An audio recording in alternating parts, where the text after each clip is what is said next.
The Cards land Obinna Ekezie Jr., who is now the highest ranked commitment in program history.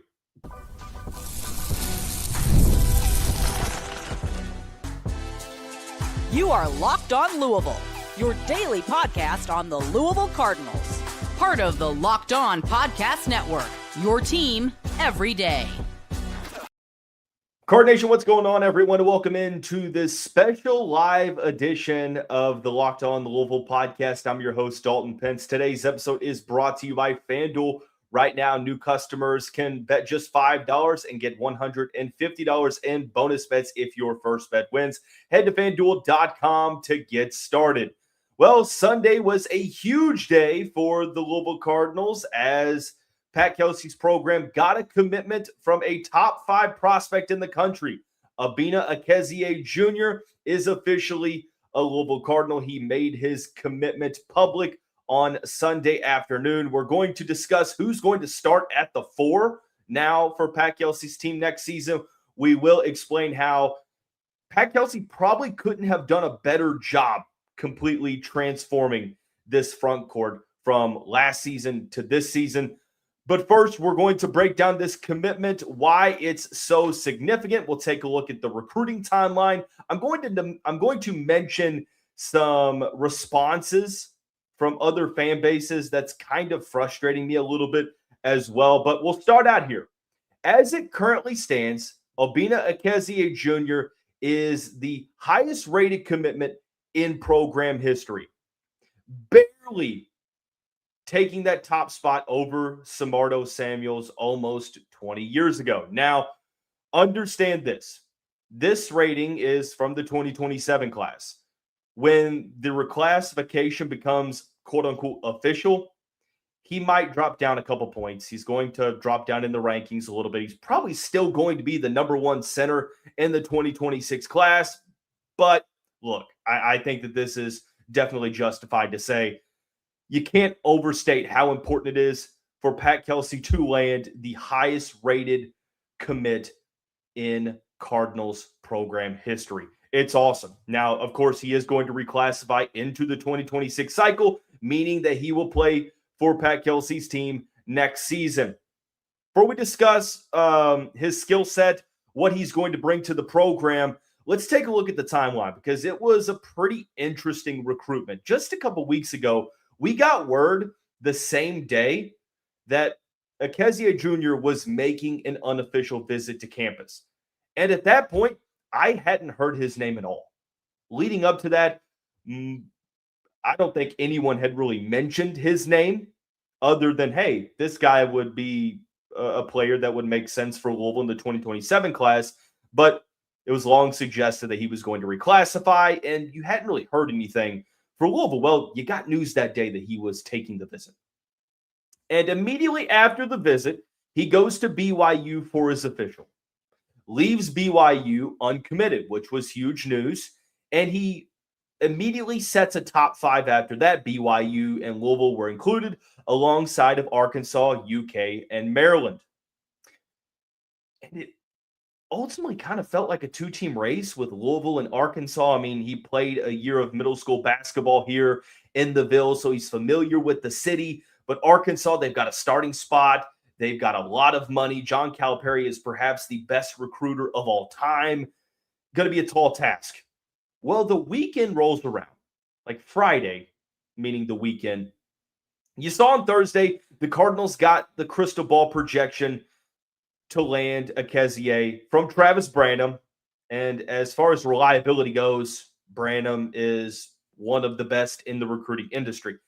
But the next day, he kind of walks it back a little bit. He paraphrasing here. He says, I'm not going to remove the crystal ball, but Maryland's making this pretty interesting, guys.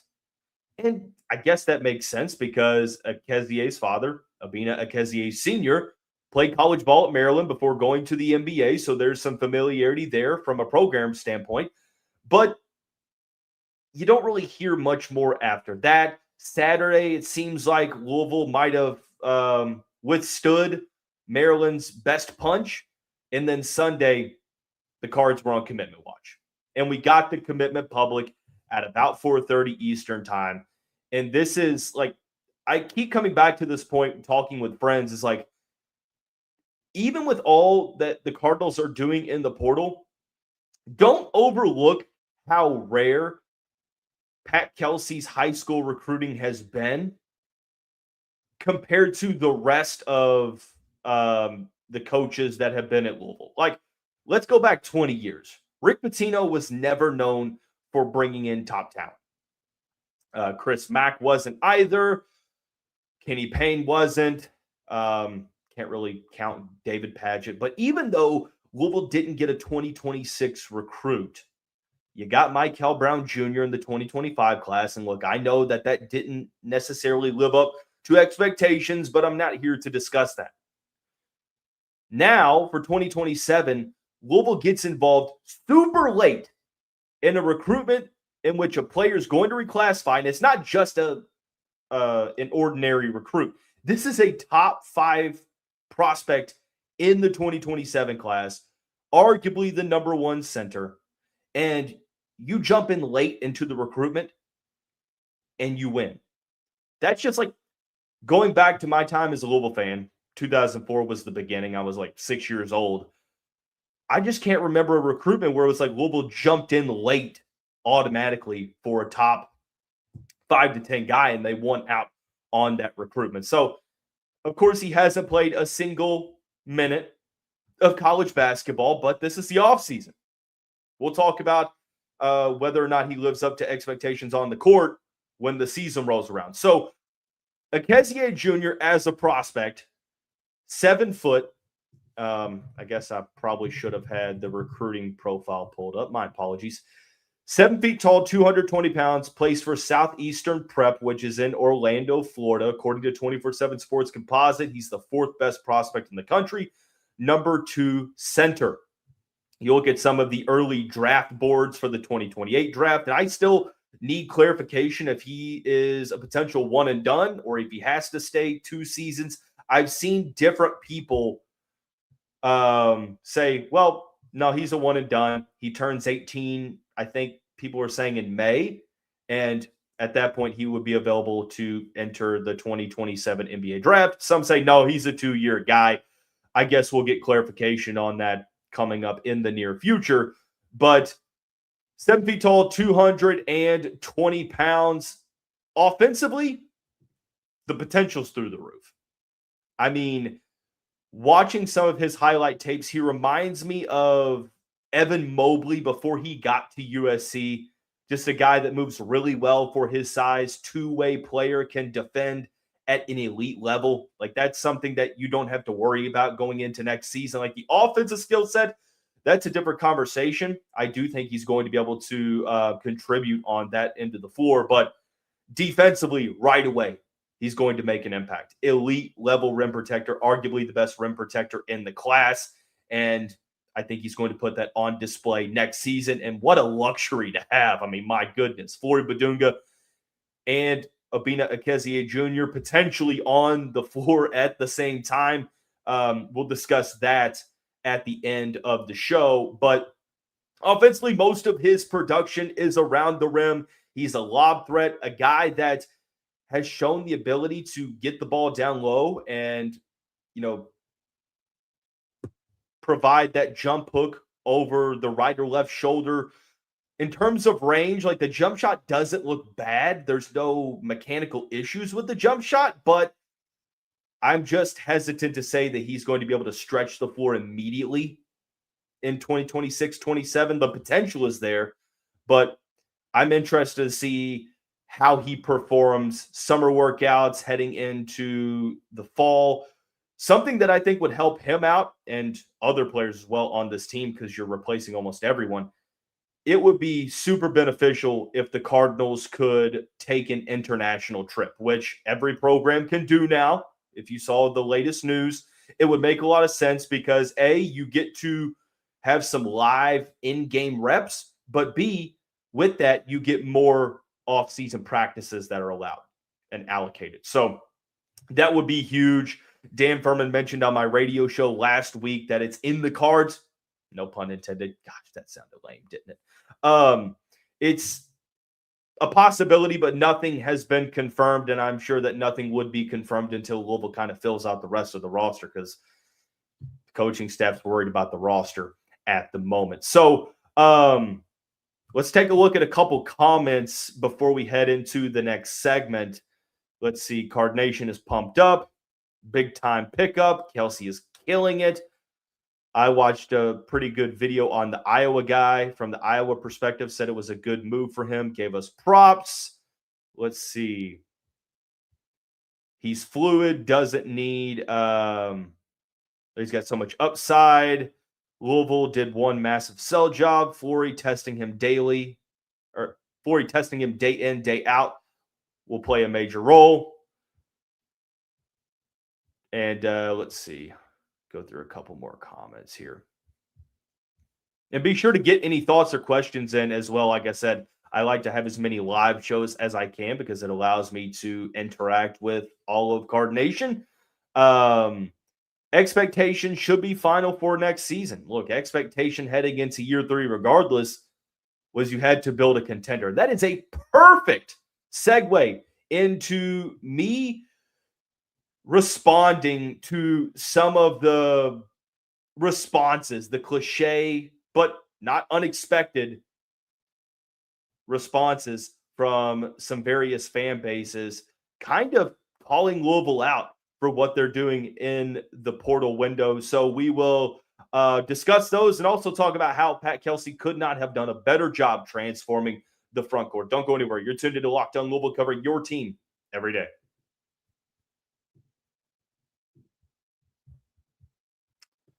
Card Nation, at this time, I want to tell you about our friends over at FanDuel. The NBA playoffs continue where every possession matters. If you're looking to get even closer to the action, FanDuel has a great offer to get you started. Right now, new customers can bet $5 and get $150 in bonus bets if your first bet wins. That's right, turn $5 into $150 in bonus bets just for getting started. I like using FanDuel during the playoffs because everything I need is right there in one place, because I like to get involved with live betting. And if you've ever live bet a game, you understand odds change super quick. So you need a convenient app that makes it super easy to use and navigate. And FanDuel just makes that so much easier. So head to FanDuel.com to get started as the playoffs continue. FanDuel, play your game. Card Nation, get Locked On Louisville ad-free with the Everydayer Club, plus members-only Discord access. Join at LockedOnLouisville.supercast.com or click the link in the show notes to learn more. But thank you all again for joining in to this special live edition of the Locked On Louisville podcast. The Cardinals get a commitment from top 5 prospect Obinna Ekezie Jr., who is reclassifying from the 2027 class to the 2026 class and will play for Louisville next season. I've seen it. You all have seen it. It seems like it's become a popular trend. There's 2 things that I'm seeing under all these tweets about Louisville. And of course, social media doesn't represent the majority of how people think, but it's frustrating, but not totally unexpected.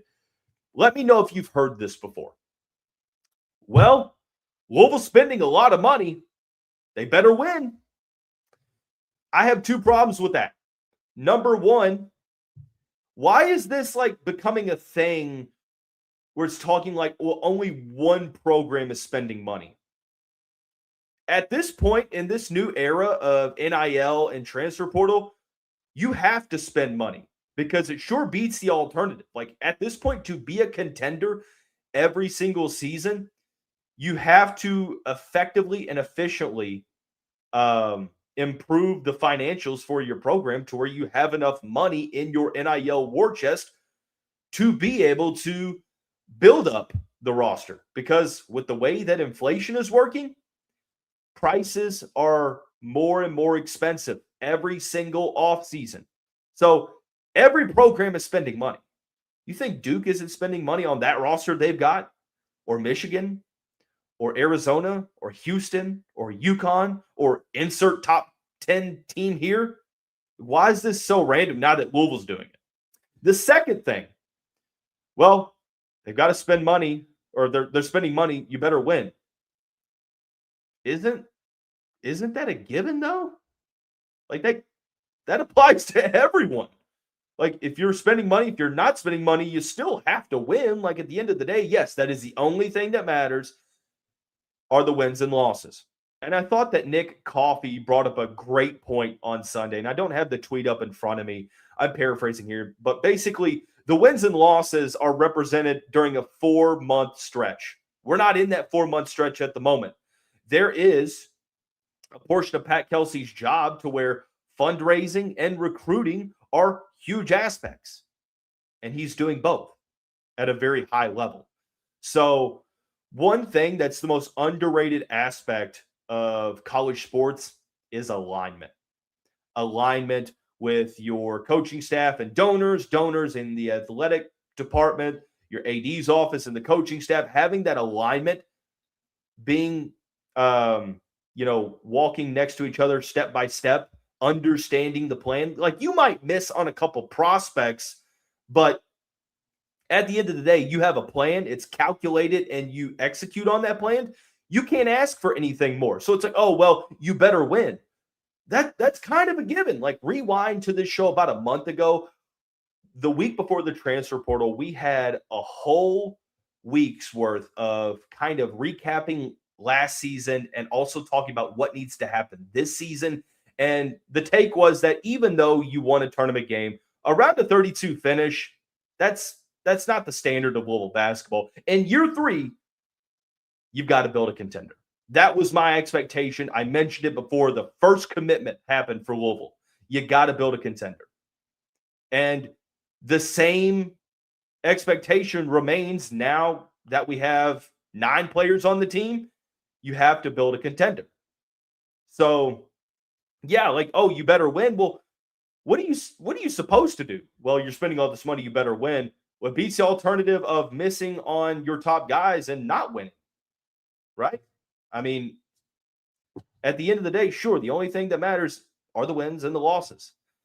The last thing that I'll mention, sorry, I'm ranting here, but the last thing that I'll mention before we discuss the front court transformation is, well, Louisville's roster, it doesn't fit well.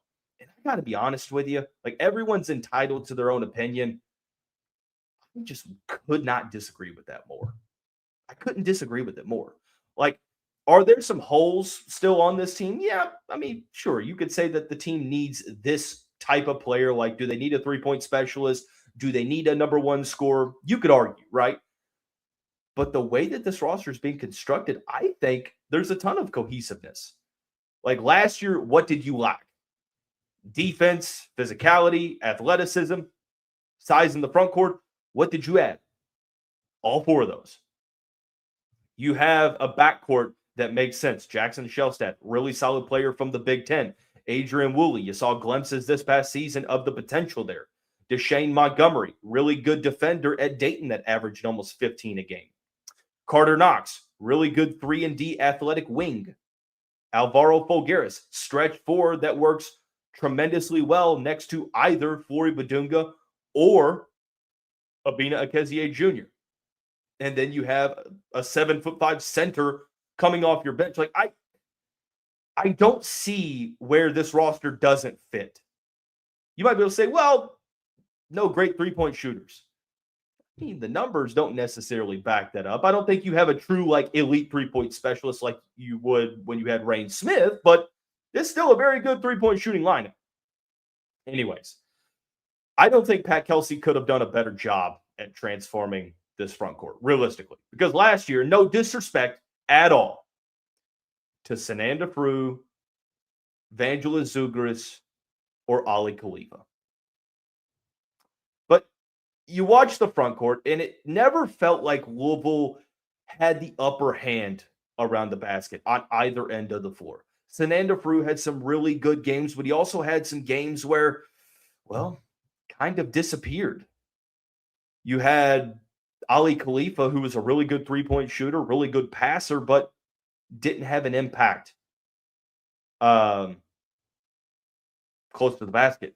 Vangela Zugris, solid spark off the bench, but that's the role that he played. He was an undersized 6'8", big man that had to play center because no one else stepped up. Yes, you allocated a lot of resources to Kason Pryor, who didn't really play a factor much in the rotation for whatever reason. Vaughn Hadley played the 4. He was naturally a 3, but played the 4. I was pleased with his production, but think about what you didn't have last year. You went into the offseason and you needed to add size in the front court, players that weren't going to lose the physicality battle. You needed to go get rim protection. You needed to go get some creativity in the front court. Louisville hasn't had a guy in the past 2 seasons that you could throw the ball to down in the paint against good teams, and they could, with their back to the basket, turn and score. You went out and added the Big 12 Defensive Player of the Year, Flory Badunga, who is one of the best rim protectors in college basketball, athletic lob threat, who is a much better post scorer than people want to admit. They watch one highlight tape that's 30 seconds long of him dunking the basketball, but don't pay attention to what he did the past 2 seasons at Kansas. You have Obinna Ekezie Jr., who also can protect the rim at a very high level, who also has extreme high upside. Gabe Dines, even if he doesn't play a huge role, he's 7'5".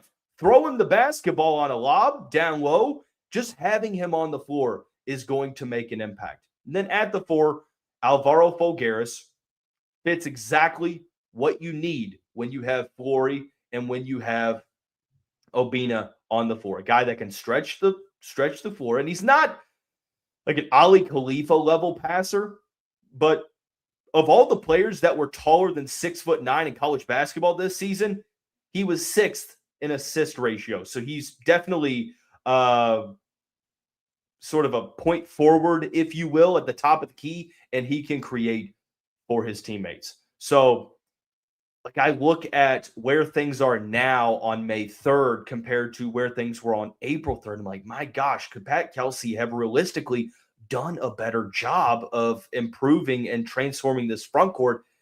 And I'm just not sure he could have realistically. I mean, you got the #1 portal transfer. You got a top center in the high school ranks, a 7'5" center, a solid rotational player for an Elite 8 team at Iowa. He also played really good in the tournament. And you might not be done adding to the front court.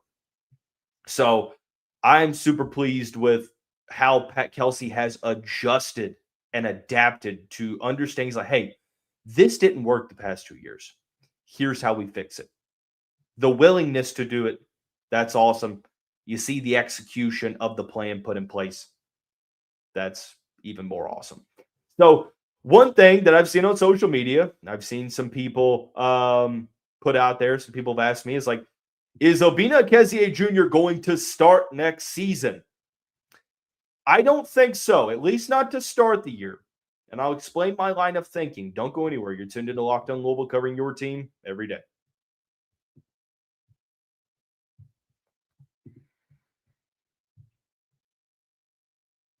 Card Nation, thank you so much for making Locked On Louisville your first listen of the day. Don't forget to hit that subscribe button. Leave us a comment in the YouTube section below. Both are great ways to help this show continue to grow. I am pleased to announce that April, this past month, was the top month in Locked On Louisville podcast history in terms of total YouTube views. Completely smashed the record number, which I believe was just a couple months ago with the football portal, but all the everydayers of the show showed up and they showed out, and I can't be any more appreciative and grateful for April being the best month in Locked On Louisville history. But let's continue along. Be sure to leave some comments in the comment section below. Any questions you have, I'm going to bring some up here in just a moment. But let's start out here for this segment.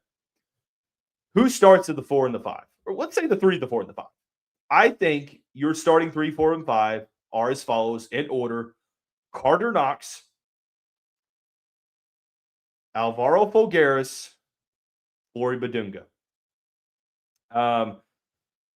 Comment says, I noticed he said opportunity at the 4 and 5, so Kelsey and staff laid out a plan he liked, obviously. Yes, so even though he might not start out at the 4 or start the season, doesn't mean that either A, he's not going to play the 4, or B, he's not going to start at some point this season. I think that you kind of get the best of both worlds because you're not putting a lot of pressure on him early on where he can kind of, at his own pace, get comfortable with college basketball while not having to feel like he has to be Superman at the 5. Like he can learn from Flory Badunga.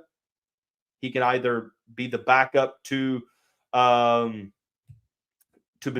or he can come in at the 4 and have Fulgaris also play the 5, which he did at Iowa. I think that Alvaro's better at the 4, but there still is that possibility. Now, don't discount the hiring of John Anderjek with this recruitment either. John Anderjek, head coach at Campbell, famously was on that coaching staff as an assistant at Florida when they won the national championship. Walter Clayton will get all the glory for the moments that he had in March Madness, but the unsung hero of that Florida national title run was the size advantage that they had in the front court. They cracked the code. John Anderjek was known for coaching the front court players, and Florida was great at running 2 big men lineup with Chinyelu, Hauk, Condon, sometimes all 3 at the same time. You best believe that that was one of the pitches to Obinna Ekezie Jr. Like, look, we're going to start you out as the backup 5 to let you learn from Badunga, let you get comfortable playing Power 5 basketball.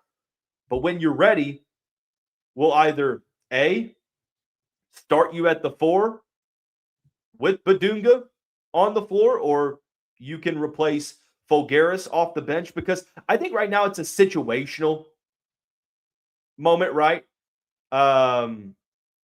Like, I think that it depends on who you're playing against and what the opposing personnel looks like. But if you're going up against a taller team, it would make sense because you add more rim protection. Badunga is versatile. So, yes, I think he can guard the 4, maybe even the 3, depending on the opposing team's personnel. The spacing is what worries me a little bit because neither are great three-point shooters. But something that encourages me is you go back and you watch Kansas the past 2 seasons. Badunga started next to Bryson Tiller. Now, Tiller's not as tall as Ekezie. Tiller's like 6'9", but he wasn't a player that stretched the floor a ton. He was a face-up at the power forward position. But his freshman year, Flory Badunga didn't start next to him, but he played a lot next to Hunter Dickinson.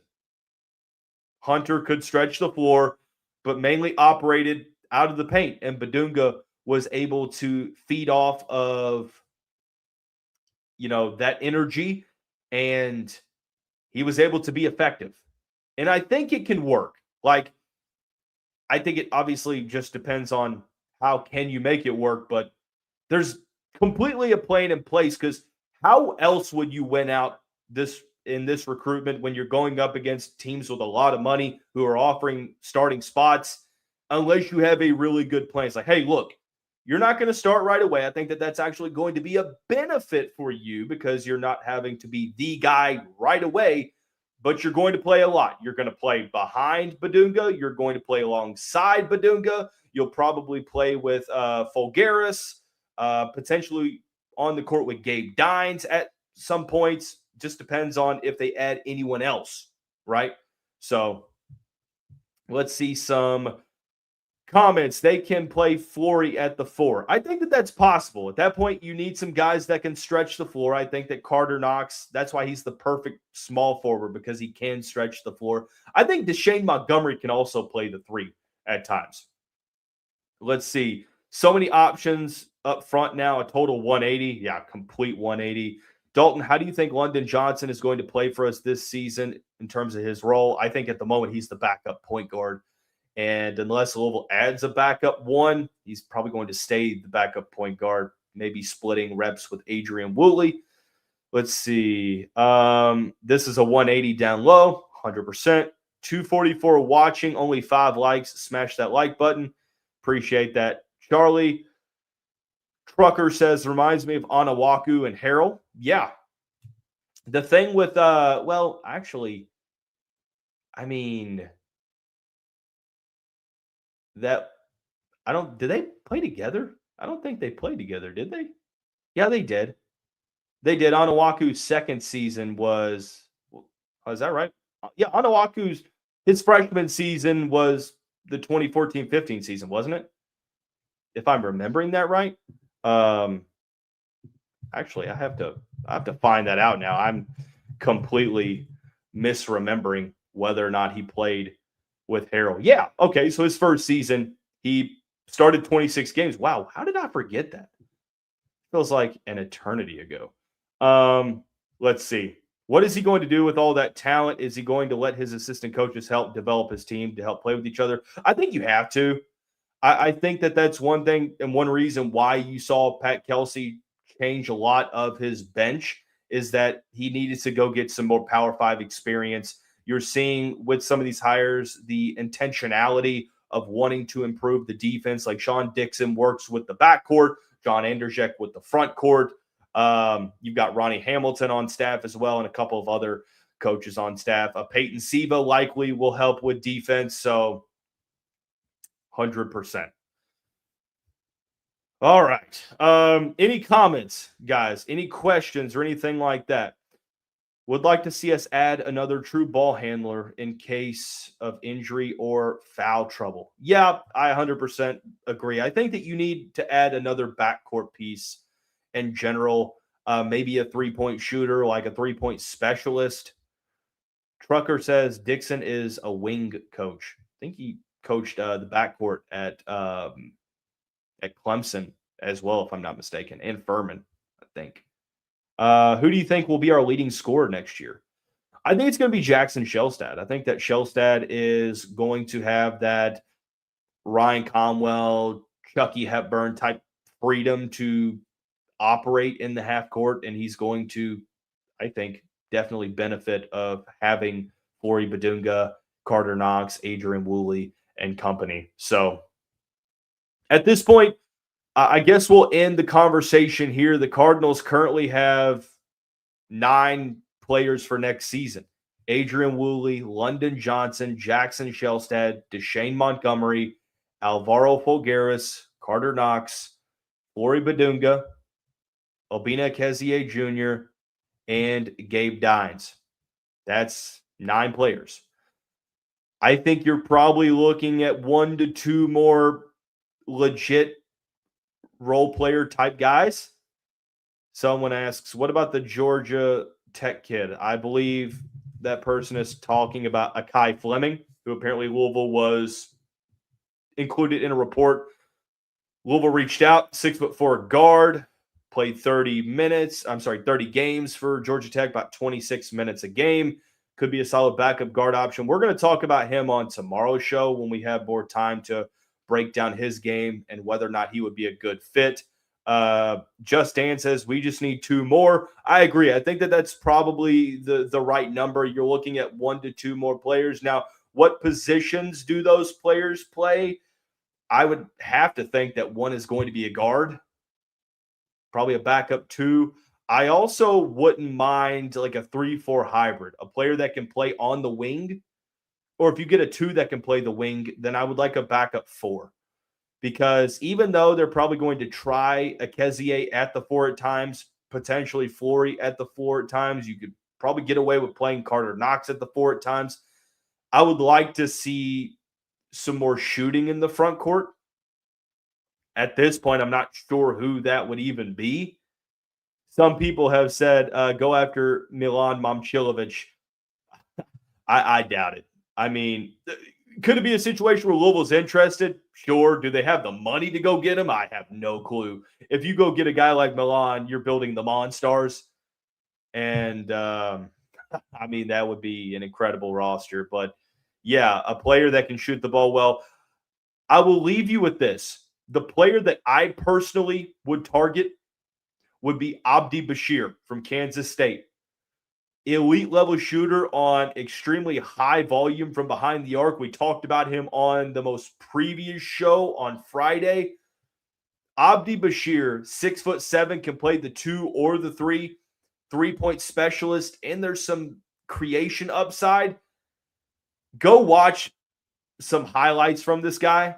Come back to this video and let me know what you think, because I think he would be perfect to fill out the rest of this roster.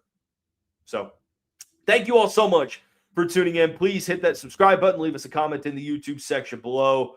Both are great ways to help the show continue to grow. We'll be right back here tomorrow talking about where Louisville could now pivot with a couple spots remaining, who they can now turn to, and much more. Thank you so much for watching. We'll see you back here tomorrow. Go Cards.